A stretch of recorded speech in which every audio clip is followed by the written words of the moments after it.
I looked into it for a few days. And you learn about history. Yeah. You know how I have a little Chinese. What Really? the fuck? You have Chinese in you? Yeah, because... ¿Tú tienes familia china? No, cuando yo escupí en la botella, I spit in the bottle, la mandé para ver, you know. Did you have any idea you had Chinese in you? No, Chinese, because the Chinese made the first real thing. They found chickens in San Francisco that had that DNA from that Chinese. It's very... The worst thing you could do if you smoke pot is spit in a bottle and get the report back. That is a fucking nightmare once you realize who you are. Cuando tú mandas el papeleo ese que tú ocupas en la botella, te mandan para atrás. ¿Quién tú eres? Sí. It really messes with you for a couple of days. I was Russian Jew. I was Western African. Western African? Western African, which I always knew I'm Cuban.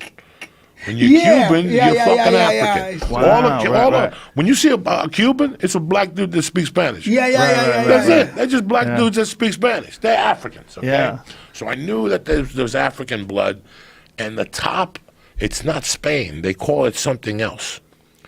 It's Spain and something else up there. That's where... so they went all the way around, and the last little bit is Russian Jew. Like 2%. Knows where you get that from. But here's the problem. If you're Native American, it can't give you an Iberian Peninsula. That's where we're really from. Wow. Now, powerful, Jamie. But if you're American Indian with that thing, they can't. Like my wife's American Indian. I see her grandmother. Yeah. I saw the grandfather, bro. Oh, yeah. They're fucking Indians. Yeah. Okay? The mother got the upper lip. That's where Terry gets the Indian fucking lip from. Doesn't read it. Mm-hmm. It doesn't read if you're Indian unless you're a couple of generations back. Estamos hablando de los indios. Sí. Que si tú eres indio, americano, it doesn't read the Native American? No, it doesn't read it unless you're 3 or 4 generations. Something kinky. You got to ask my wife. Okay. That's why she don't buy into it. Dog, if it makes you laugh, it's comedy. Yes. It's comedy. Stop with the fucking Do you know that start. you almost hospitalized me one time from laughing so hard? Like, I don't know if you remember this. I'm serious. I don't even know if I could tell it.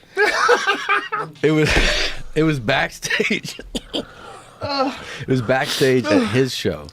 We were somewhere, and you were like, "How's the wife?" I go, "Good." And I go, "You go, where is she?" And I said some city in Tennessee, maybe Knoxville or Nashville. And you go, "Nashville, '96." And you started the story about working a club, and you're like, I just riffed in between shows, some crazy shit. Some chick who was talking, there was 20 people for the first show, Knoxville. It was a Comedy Zone show. I half booked it. Knoxville's a great little fucking town. Like a cute little Tennessee town. Is it? It's like hip. It's a football, like a college town.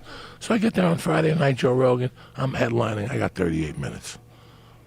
I just moved to L.A. and I signed with Creative Management, and they booked those rooms.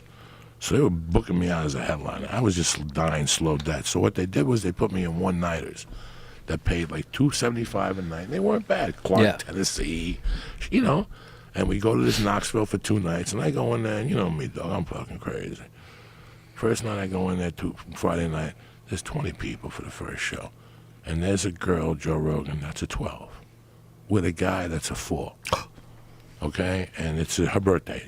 Meanwhile, through it, she just turned 21. It's her birthday. Okay, hi, happy birthday. What's going on here? Because once you start hearing noise, you have to react to it as a comic. And you go, what's going on here? You're 21. I said, you're very beautiful. And then she just went and ran with it and started talking about how her husband pimps her out. He would have fights on, and for $20 you could fuck him in the back room. 20? The fights were on, whatever. I don't know. That on Fridays he would bring her to the construction truck. He would bring a truck with her to the construction site and put a mattress in the back. And at lunchtime, he would let her friends, and she's telling me this. It's like she's talking, and people like just holding their breaths, like, what is going on here? This girl is beautiful, and this retard is just pimping her. So in between shows, I go upstairs to do a line or smoke a joint or whatever the fuck I'm doing. When I come back, I see her by herself, and we start talking, and what's going on? Oh, I had such a great time. I go, is that stuff true? And she goes, yeah. I go, show me the monkey. And she took me in the woman's bathroom, pulled down her pants. The girl had a monkey that was spotless. It nearly stunk. I ate it. I fingered it or something, and then she sucked my dick. That was it. I went back to my room. I didn't think nothing of it. I'm like, I scored. I go back for the second show, there's 8 people. But by the time I go back for the second show, Joe Rogan, she's sitting in the back. She's 21, and she's looking at me like this. She's fucked up. And 10 minutes into my spot, because I was headlining, she starts going, I sucked the comedian's dick tonight. And her husband's like, what are you talking about? And she's like, I sucked his dick, and he came in my mouth. He's like, what the fuck are you talking about? The cops had to hold him back, and he's like, I want my $40. That's all he wanted. He didn't care that his wife sucked my dick at this comedy bathroom. Oh, my God. When the cops came, he kept saying, man, somebody's going to get hurt if I don't have my $40. That's a $40 blowjob. Did you come in her mouth? Because if I wouldn't have come, it would have been like 20. All he cared about was the $40, dog. So he told me that backstage at your show, and I fucking started hyperventilating. $40 for his wife. This is the world of comedy, ladies and gentlemen. This is the world of crazy fucking comedy. Jesus. You think that's crazy? What the fuck? She's crying. Some other husband would have held his wife and said, no, he didn't care. He just wanted the $40 for the blowjob. I didn't give it to him. He's got rules. Yeah, You he's gotta give him that. He's got like a line in the sand. This is crazy. He's got shit. a number. $40. Comedy is a fucking crazy animal. When you sit at home at night and you think about all the shit we've seen, we've learned a lot on the east side. That's just a jungle of a school. Like, you got to be careful when you go in there. And we went there to play the Christmas tournament.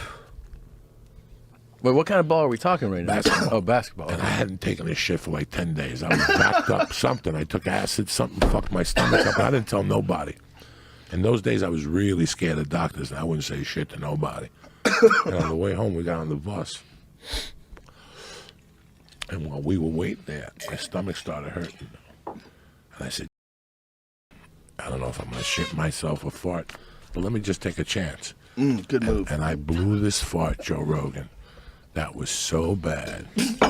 Right? We were on a bus, and people started running, the school buses? People started running to the windows, right? To swing down the bus windows. But here's what gets better. I farted again. And the teachers were going, oh my God, he's changing flavors. But the worst thing was the cheerleaders were crying. That's how bad it smelled.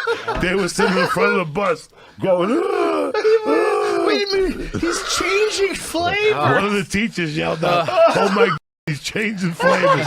That's how bad these farts were. The energy concept of it. I am suffering so much inside, and I have so much anxiety inside. I got 2 options. You unleash it. I could either go up there and go, or do my comedy. Dude, yeah. So how does my comedy come out? Like if I'm yelling, I take that mic, and I got it I'm going. Sock him There's right in the no mouth. measuring with No, me. you sock him right in the mouth. He's measuring. They love it when the audience No, boos. you're That's when you Anthony know you're Rumble doing your Johnson. job. No, I'm at the comedy store. I'm following 8 beasts, and I got 3 beasts behind me. I told him the other day, I don't go to the comedy store to be the best comic. I go to the comedy store to be remembered. Do you understand me? I mean, hold on. Let me go get a wine glass. Yeah. Just give me the fucking glass. I gotta wait. Just pour the fucking wine in there. What's the difference? Well, the wine glass, the aromatic. Listen, shut the fuck up before I smack you. Just give me the fucking wine. Yeah. He would always come down with wine glasses. It would piss me the fuck off to no end. And the girls would be impressed. Oh my God, shut the fuck up. Drink the wine. Just shut the fuck up. Drink the fucking wine, Like, I'm one of those guys. I don't like no drama. And the people I remember one time going out to dinner with my friends. I'll never forget this. I still talk to them. The Holloways. Roger had just graduated high school. The craziest family I grew up with. Yeah. Dad was a bookie. Mom worked in the city on a ship, for a shipping company. And it's his 18th. We just graduated high school. And he took us to a fancy restaurant. And I'll never forget, the guy comes over with the thing in front of him. Yeah. Mr. Holloway says, can I get a bottle of wine? The guy comes over with the thing in front of him. And he takes the bottle. And he pours a little. And he tastes it first. I'll never forget, in high school, my friend looked, he goes, just give me the fucking wine. The guy's face turned pale. Really? Like, just give me the one. I don't want no show. Yeah. You don't have to taste it. You don't have to do nothing. Just take a fucking hike. Give me the one. Like, we all froze at the table. Oh.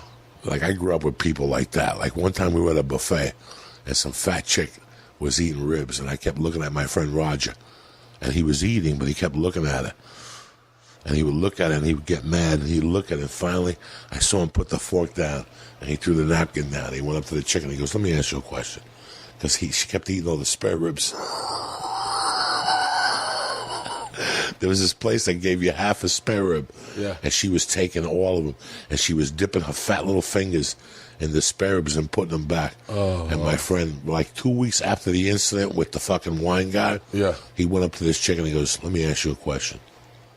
Before you eat that wing, before you eat that rib, do me a favor. Go to the bathroom, look at your ass, and ask yourself, do I really need this rib? I'll never forget, we turned purple. Yeah. The people I grew up with were very, like, we don't like chit-chatter. Yeah. There's no chit. Like, my wife, she would have got killed. Really? Like, my friends would have stabbed her. That's so funny. Terry's a sweetheart. Yeah, but she's someone that. She likes to do chit-chatter, and I'm deaf. Yeah. Don't be chit-chattering. If you got something to say it. Don't be chit-chattering. Yeah. I don't like that sitcom mentality, like little jokes. My friends would have killed her. Yeah. My friends would have stabbed her. They didn't like that either. You get in the car with them, shut the fuck up.